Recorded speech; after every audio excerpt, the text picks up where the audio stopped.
apa itu Sukamaju? Sukamaju adalah usaha bengkel sepeda motor yang biasanya adalah konvensional, yang saya akan diubah lah atau dikembangkan menjadi sebuah startup.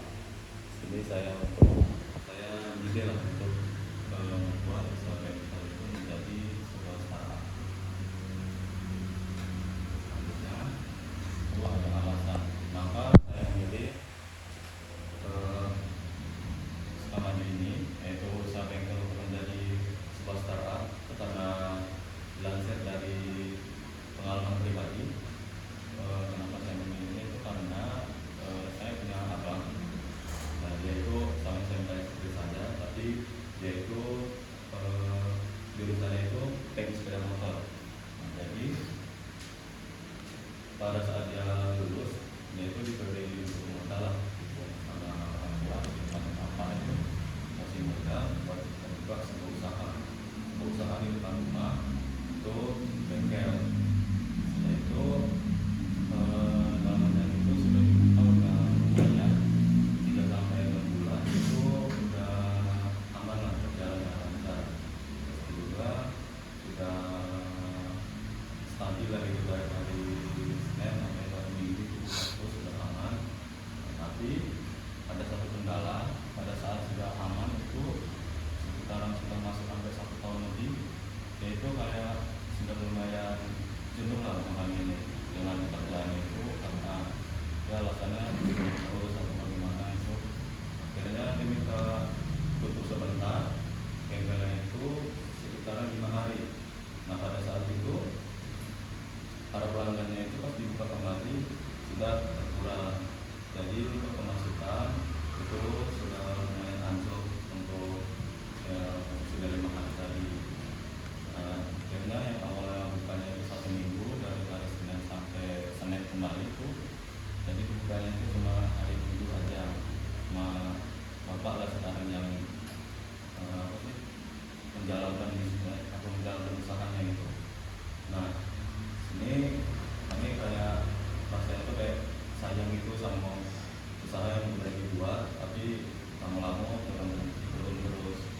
Jadi kami beralasan membuka bengkel itu lagi untuk dikaitkan menjadi sebuah startup.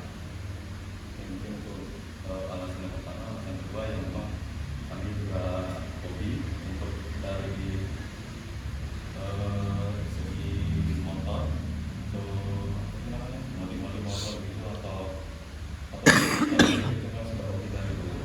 Jadi ini alasan juga.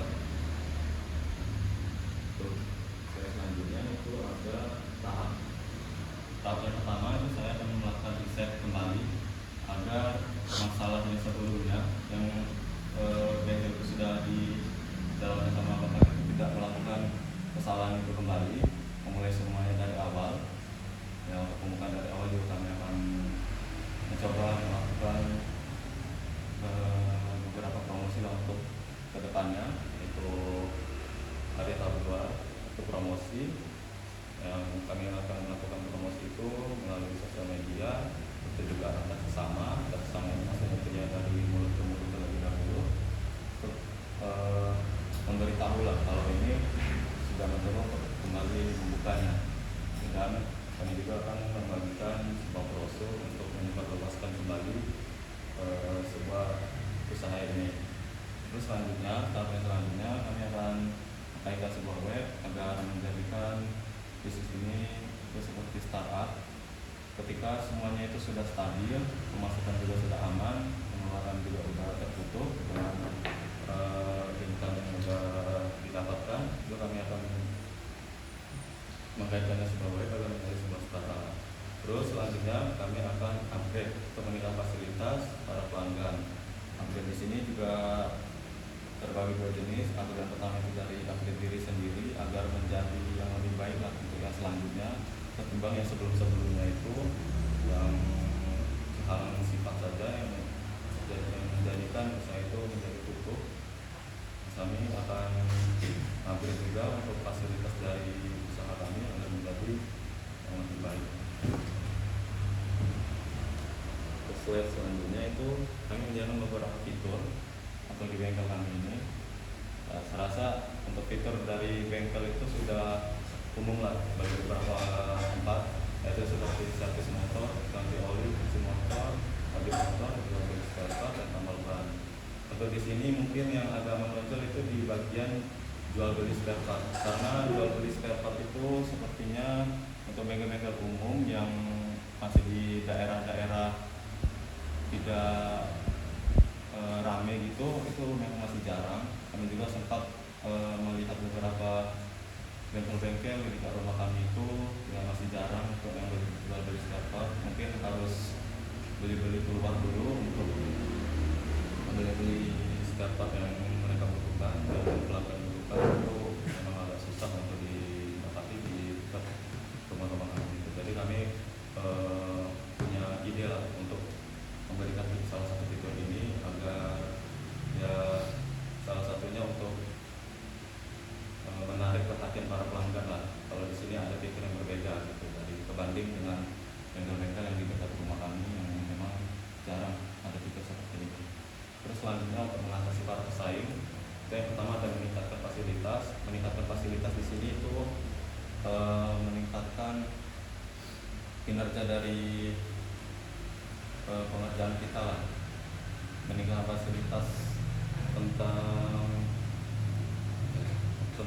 usaha kami agar tidak seperti yang usaha lain, karena saya juga sudah melihat bengkel-bengkel yang sebelumnya itu fasilitasnya kurang, mulai dari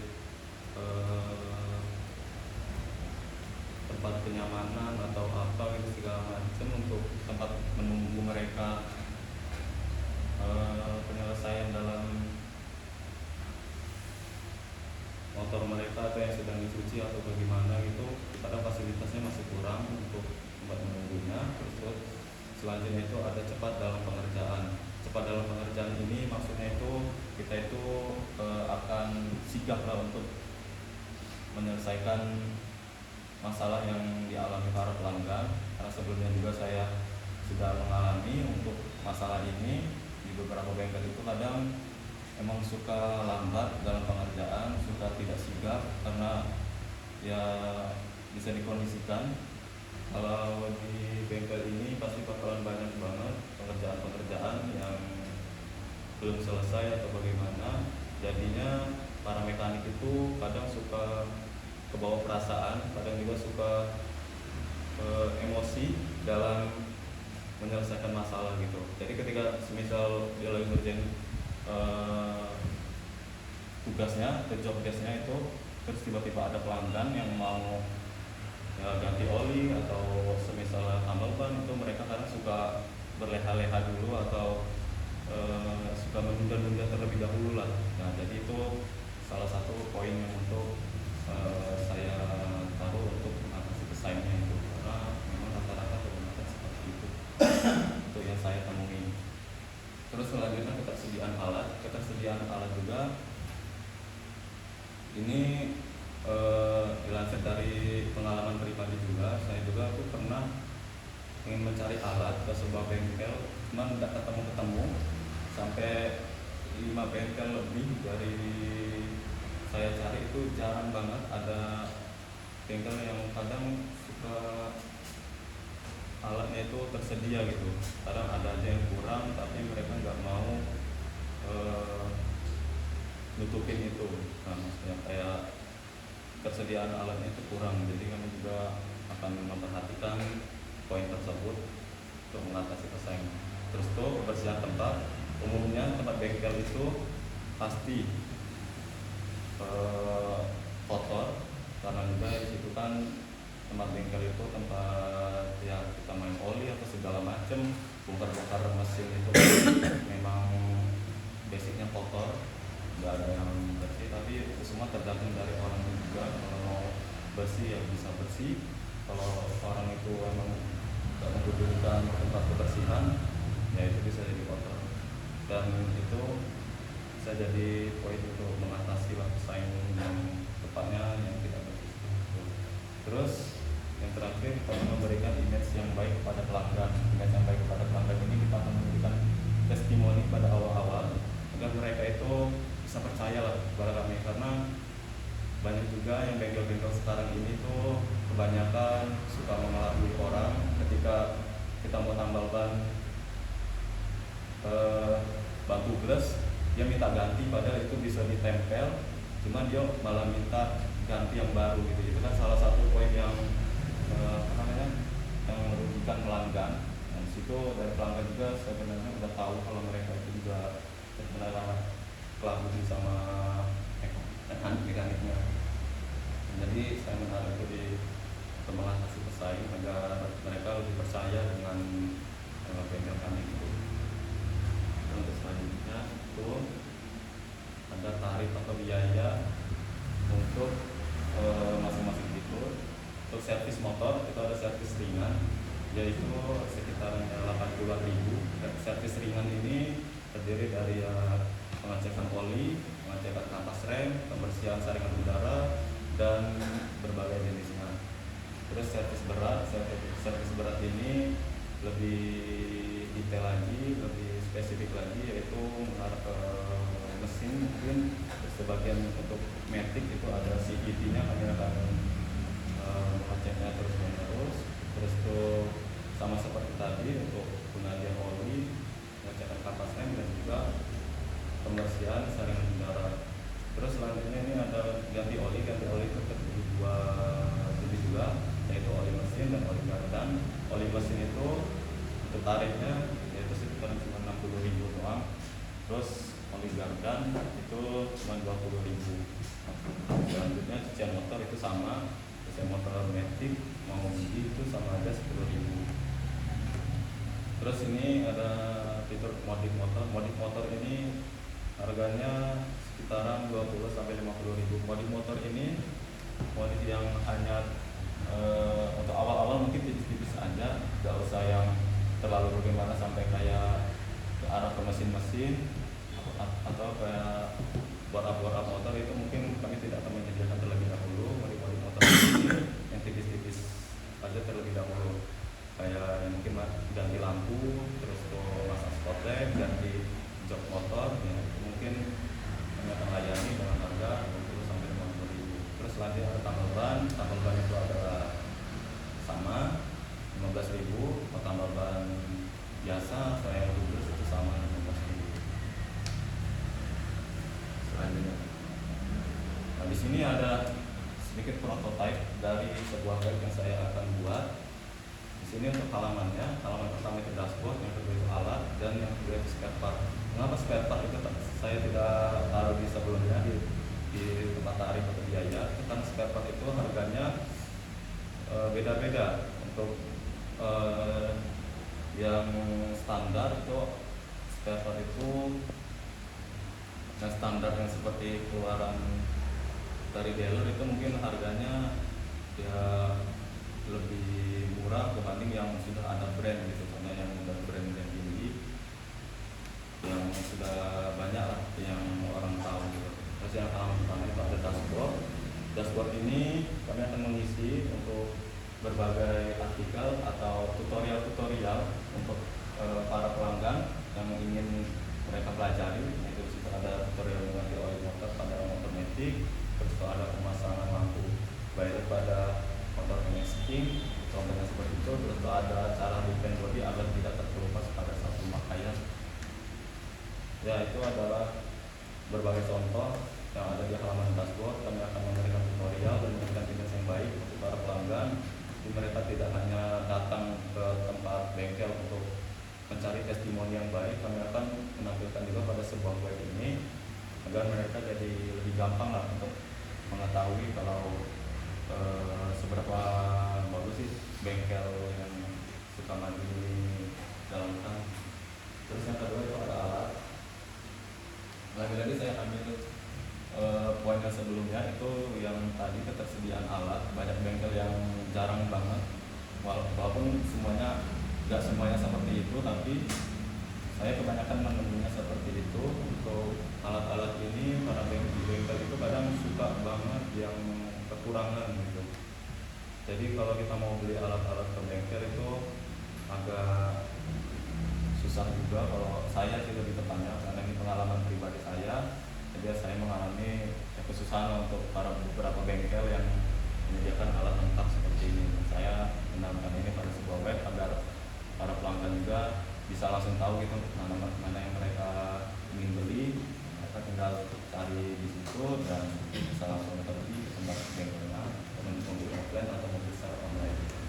Selanjutnya itu ada spare part tadi yang saya tidak diberikan ke tipe tarif itu karena ya harganya memang berbeda-beda. Untuk hand grip itu sendiri di sini hand grip yang biasa mungkin 65.000, mungkin untuk yang memiliki merek yang agak menengah ke atas gitu yang sudah ada brand-brand yang terkenal itu mungkin harganya sudah lebih dari 60.000. Dan juga velg itu contohnya itu sudah ada 500.000.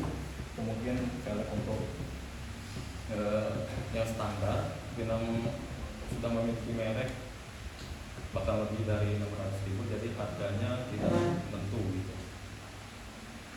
Baik lagi juga ini sesuai dengan yang masing-masing bengkel jual. Untuk tarif selanjutnya itu di bagian dana atau modalnya di sini. Untuk modal itu pembuatan tempat atau kios yang untuk tempat bengkelnya itu kisaran 2-3 juta. 2-3 juta ini kami akan mencoba membeli alat-alatnya itu yang sederhana saja seperti rangka baja dan juga kayu dan juga seng untuk pembuatan tempat atau kiosnya ini. Terus untuk alat-alat ini kami kisaran di harga 10 juta sampai 15 juta. Kenapa seperti ini? Ya ini belajar dari pengalaman pribadi juga. Kalau memang pengeluaran untuk membeli alat-alat itu kisaran harganya 10 sampai 15 juta karena untuk membeli alat itu emang nggak mahal, nggak murah, karena emang banyak alat yang mau dibeli juga. Contohnya seperti yang paling penting itu kompresor. Untuk sebuah bengkel itu pasti membutuhkan sebuah kompresor untuk pencucian motor, untuk isi angin itu sangat penting. Terus selanjutnya bisa mungkin alat-alat, berbagai kunci, berbagai macam-macam alat yang digunakan untuk menyelesaikan pekerjaan. Terus untuk spare part, nah ini untuk spare part ini kami akan pisahkan karena spare part ini harganya memang